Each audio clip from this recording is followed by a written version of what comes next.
이 다양한 기능을 가진 사람들이 이제 필요했습니다. 이러한 다양한 기능을 가진 사람들의 총 책임자로서 하나님께서 지명하신 사람은 부살렐이었습니다. 부살렐을 훌의 손자라고 소개하는데, 여러분, 훌이라는 이름은 우리가 조금 낯이 익습니다. 아말렉과의 전쟁에서 모세가 팔을 들고 있을 때 모세의 팔이 피곤해서 내려오지 않도록 잡았던 사람이 아론과 훌이었습니다. 바로 그 훌의 손자인지 아닌지는 정확하게 알 수는 없는데 그럴 가능성은 높아 보입니다. 자, 이 부살렐이라는 사람의 이름의 뜻은 하나님의 그늘 아래라는 그러한 이름을 가지고 있어요. 또 하나님의 그 그늘 아래서 이렇게 성막을 제작하는 사람으로서 부합하는 이름을 가지고 있는 것 같습니다. 자, 이렇게 하나님께서 사람을 지명하셨는데 3절에 보니까 하나님의 영을 그에게 충만하게 한다. 우리가 흔히 쓰는 용어로 성령 충만하게 하신 것이죠. 그래서 지혜와 총명과 지식과 여러 재주를 이제 가득하게 하시는 겁니다. 지혜는 기능공이 가져야 될 기술, 총명은 창의성, 지식은 여러 가지 노하우, 여러 가지 재주는 모든 솜씨, 이렇게 우리가 생각할 수가 있습니다. 이렇게 하나님의 영이 충만하다 보니까 기술과 창의성과 또 노하우, 또 여러 가지 솜씨가 좋아져 가지고 또 하나님의 성막을 위해서 필요한 모든 것들을 잘 만들 수 있도록 하나님께서 그렇게 역사하셨다고 이야기를 하고 있습니다. 자, 출애굽기 25장부터 30장까지 이제 성막에 대한 자세한 부분들을 우리가 살펴봤는데 다양하게 많은 것들이 있습니다. 저도 설교하면서 여러 번 의문이 들었습니다. 어떤 부분 이렇게 만들었을까? 어떻게 했을까? 그렇게 질문을 던진 적이 아주 많았습니다. 비교적 상세하게 하나님께서 성막을 어떻게 만들어야 되는지 그 매뉴얼을 제공해 주셨지만 그 매뉴얼 안에 전부 다 담길 수가 없었습니다. 담겨지지 아니한 많은 것들도 있었거든요. 자, 그러한 부분들은 하나님께서 성령으로 충만케 하셔서 그들이 이제 창의성을 발휘하고 능력을 발휘해서 그 모든 것들을 만들어내도록 하신 것이었습니다. 그러면서 4절에 보면 정교한 일을 연구하여 라고 이렇게 이야기하고 있습니다.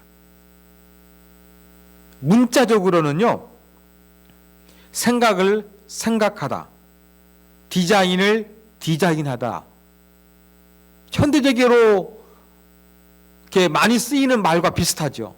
생각을 생각하다, 디자인을 디자인하다. 뭐 한다는 말이겠습니까? 더 깊은 어떤 고민과 연구가 수반되는 것을 이야기하고 있는 것입니다. 이 정교한 일을 연구하는 것, 생각에 생각을 거듭해서 어떻게 만들어야 되는지 이러한 부분 가운데 집중할 수 있도록 하나님께서 성령으로 역사하셨다는 이야기입니다. 그리고 6절에 보니까 이제 부살렐 다음으로 이제 그 다음 위치에 오른 한 사람을 또 언급합니다. 오홀리압을 언급하고 있습니다. 오홀리압의 이름의 뜻도 내 아버지의 장막이란 이름을 가지고 있어요. 이 사람도 성막의 여러 가지 기구들을 만드는 것과 아주 적합한 이름을 가지고 있는 사람이었습니다. 하나님께서 이렇게 성막 제작을 위하여 성령으로 충만케 하셔서 부살렐과 오홀리압을 선택하셨다는 것이 이제 11절까지의 그러한 내용입니다. 뭐 7절 이하부터는 그들이 만들어야 되는, 우리가 살펴본 여러 가지 그 성막 안에 사용되는 제기구들을 다시 한번 언급하고 있습니다. 자, 12절부터 17절까지는 안식일에 대한 규례가 다시 한번 주어집니다. 자, 12절 어떻게 시작하느냐? 여호와께서 모세에게 말씀하여 이르시되, 이렇게 시작이 됩니다. 아까 제가 말씀드린 대로 여러분 성막과 관련된 성경이 출애굽기 25장부터 시작이 됩니다. 그리고 이제 31장에서 마무리가 됩니다. 그런데 이 우리 성경으로 총 7장 안에서 여호와께서 모세에게 말씀하시다 라는 표현이 반복이 되고 있어요. 몇 번 반복이 될까요? 7번이 반복이 되고 있습니다.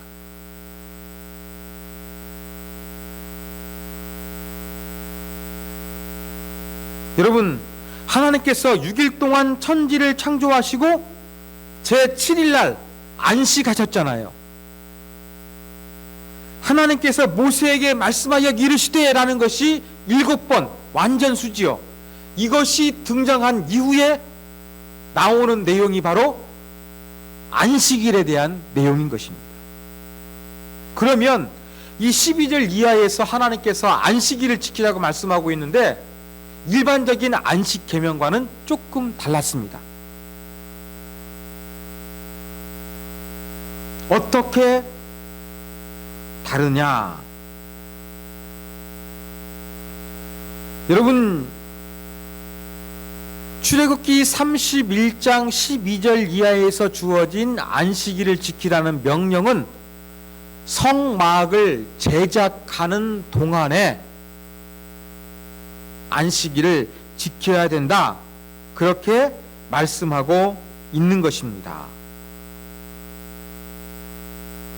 그러면서 이 하나님께서 이 안식일을 지키는 것, 성막을 제작하는 데 있어서도 철저하게 안식일을 지켜야 된다 말씀하셨어요. 그리고 이것을 강조하고 있습니다. 13절에 보면 너희는 나의 안식일을 지켜라 이렇게 말씀하셨잖아요. 원어로 읽으면 아주 강력한 명령이라고 합니다. 기필코 어떠한 일이 있어도 안식일을 지켜야 된다라는 이 단어가 우리말 성경에서는 빠져 있습니다. 어떤 일이 있어도 반드시 기필코 안식일을 지켜야 된다는 부사가 빠져 있는 거예요. 그리고 너희는 이라고 했죠. 복수예요. 너희들은 예외가 없는 거예요. 너희 모든 사람들이 안식일인데 나의 안식일이에요. 하나님의 안식일이에요. 그리고 안식일도 복수예요. 나의 안식일들을 지켜야 된다. 너희들은 반드시 나의 안식일들을 지켜야 된다.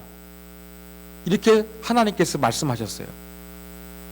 예외 없이 모든 안식일을, 이것은 나와 관련된 것이기 때문에 너희들 모두가 기필코 반드시 지켜야 된다. 하나님이 강하게 말씀하셨습니다.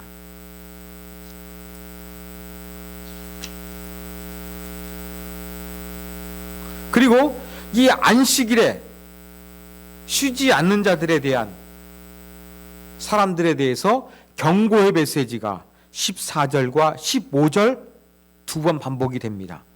안식일에 쉬지 않는 사람들 생명이 끊어질 것이다. 죽여야 된다. 라고 하면서 목숨 걸고서 목숨을 지키기 위해서 안식일을 철저하게 지켜야 한다는 것을 하나님께서 말씀하셨습니다. 자, 15절 보면 엿새 동안은 일할 것이나 일곱째 날은 큰 안식일이니 라는 구절이 있습니다. 마치 이 구절을 우리가 읽다 보면 큰 안식일이라고 말씀하신 거 보니까 안식일은 작은 안식일도 있고 큰 안식일이 따로 있는 것처럼 생각할 수도 있습니다. 그런데 이 원문을 직역하면 안식의 안식일이라는 겁니다.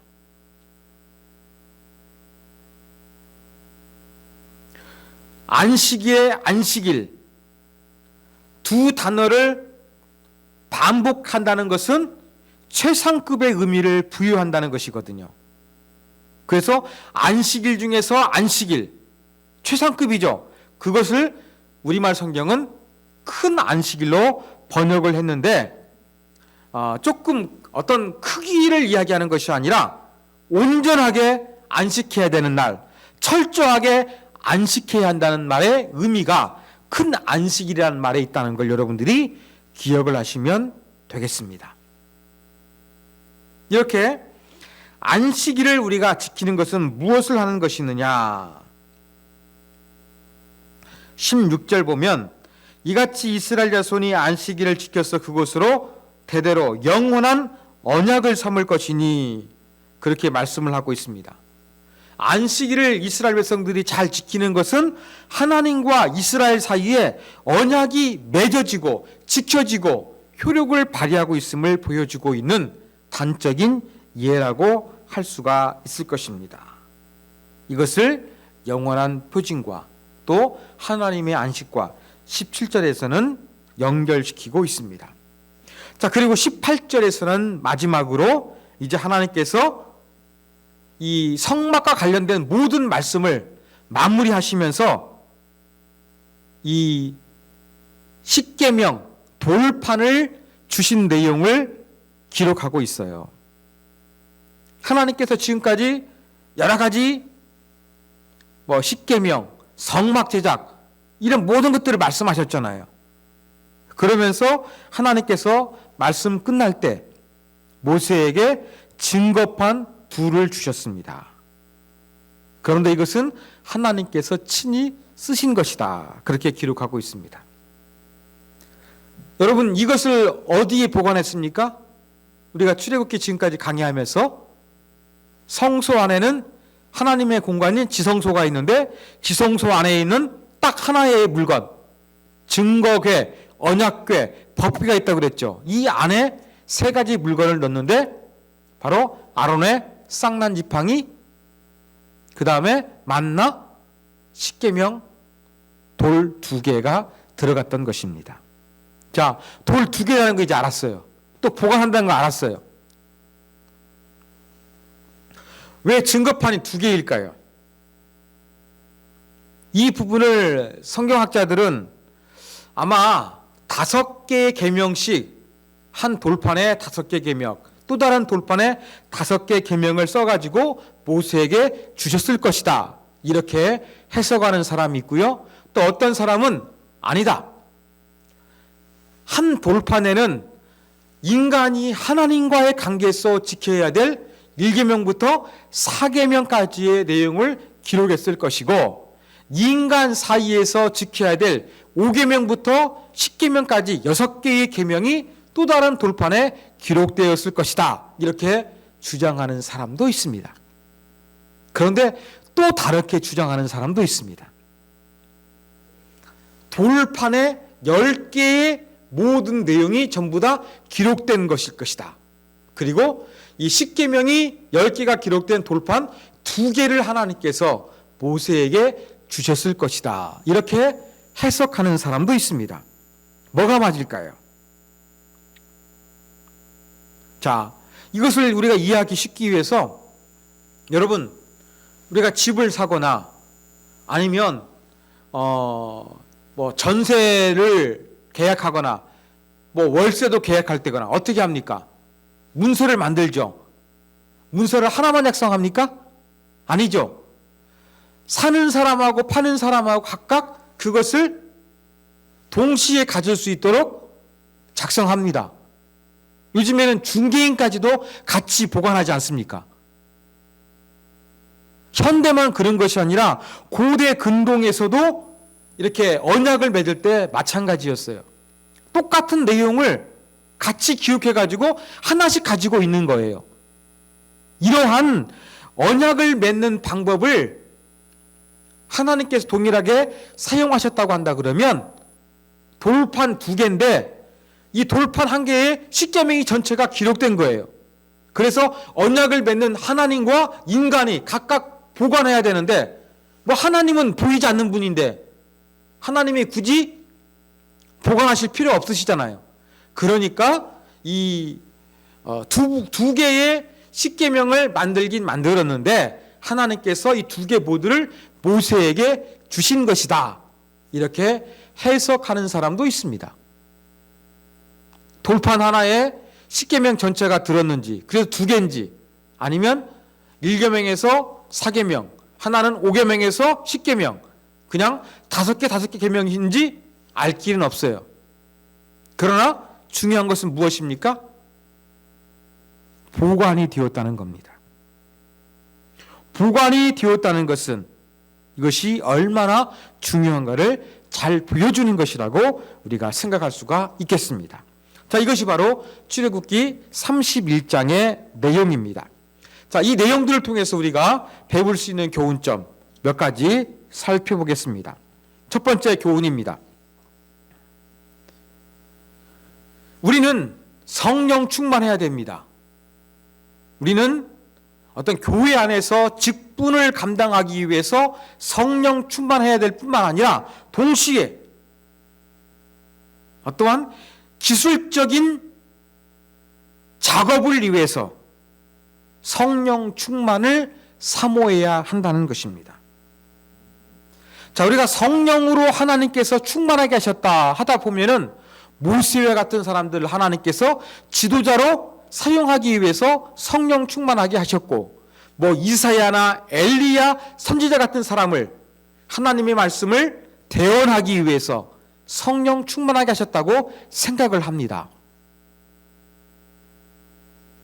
이렇게 하나님이 성령으로 사람들을 충만하게 하신 경우는 뭐 하나님 말씀을 전달해 주시거나 또 이적을 행할 때 하나님께서 성령 충만하게 하셨다, 우리는 이렇게 생각할 때가 많이 있습니다.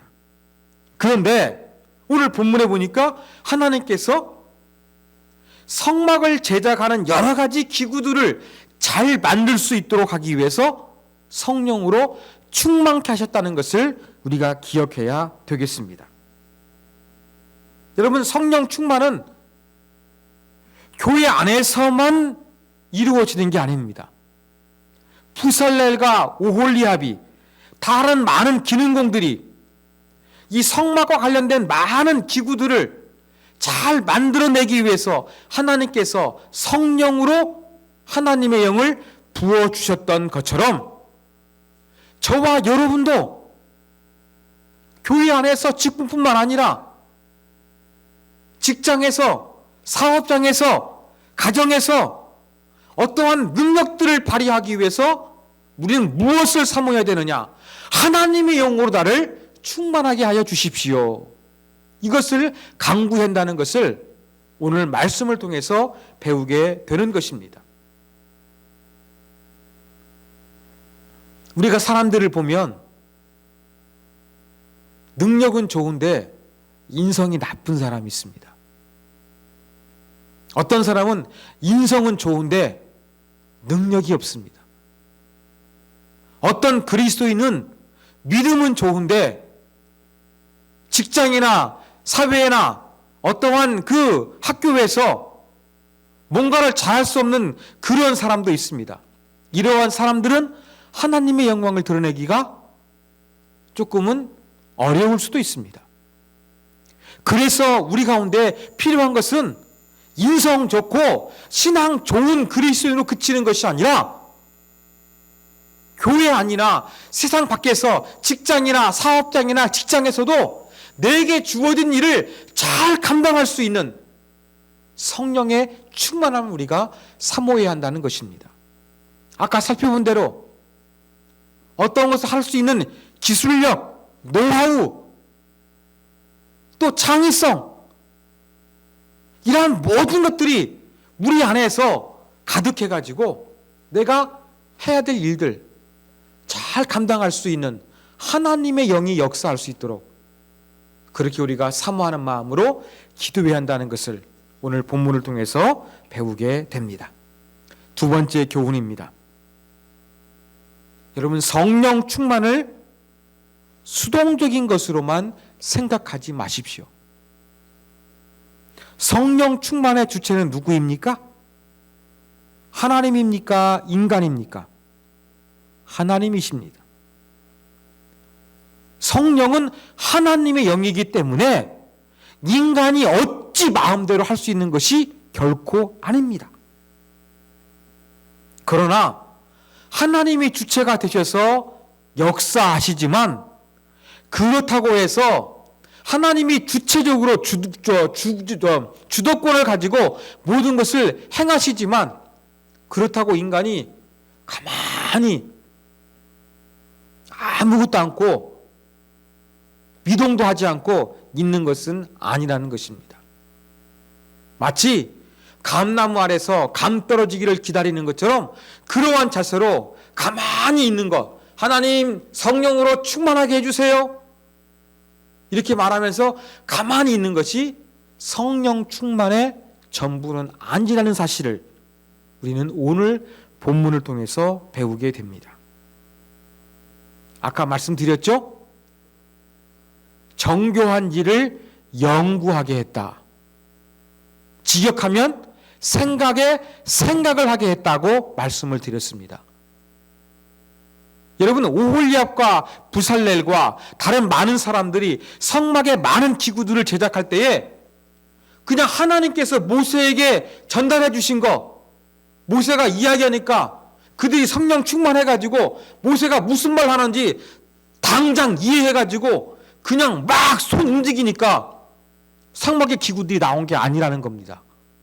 뭐 했다고요? 생각에 생각을 해가지고 노력과 정성을 들이고 최선을 다했다는 것입니다.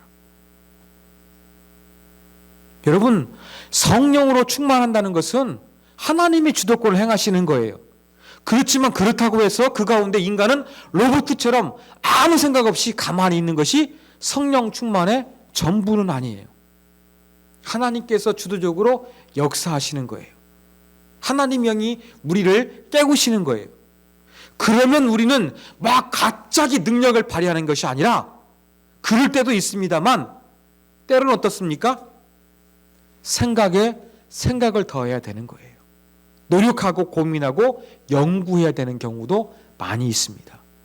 이것도 성령 충만입니다. 성령의 역사는 반드시 하나님이 주관하시는 것이지만, 그 가운데 우리도 이 하나님의 영이 충만하게 되면 생각에 생각을 하는 것도 포함하고 있다는 걸 기억하시면서, 성령 충만하다 보니까 내가 더욱더 하나님의 일에 대해서 많이 생각하게 되고 고민하게 되고, 이렇게 할까 저렇게 할까, 많은 시간과 묵상과 또 창의성을 발휘하는 것, 이것도 성령 충만의 일부분임을 저와 여러분이 기억하시기를 바랍니다. 마지막 세 번째 교훈입니다. 우리는 항상 창조주 하나님을 생각하면서 안식해야 한다는 교훈점을 넣습니다. 자, 안식일을 지키라는 명령이 다시금 주어졌습니다. 성막을 제작하는 과정 가운데 있다 할지라도 반드시 안식일을 잘 지켜야 한다는 것이 바로 하나님의 강조점이었습니다. 자, 하나님께서 이스라엘 가운데 머무시기 위한 공간으로서 성막이 제작되었습니다.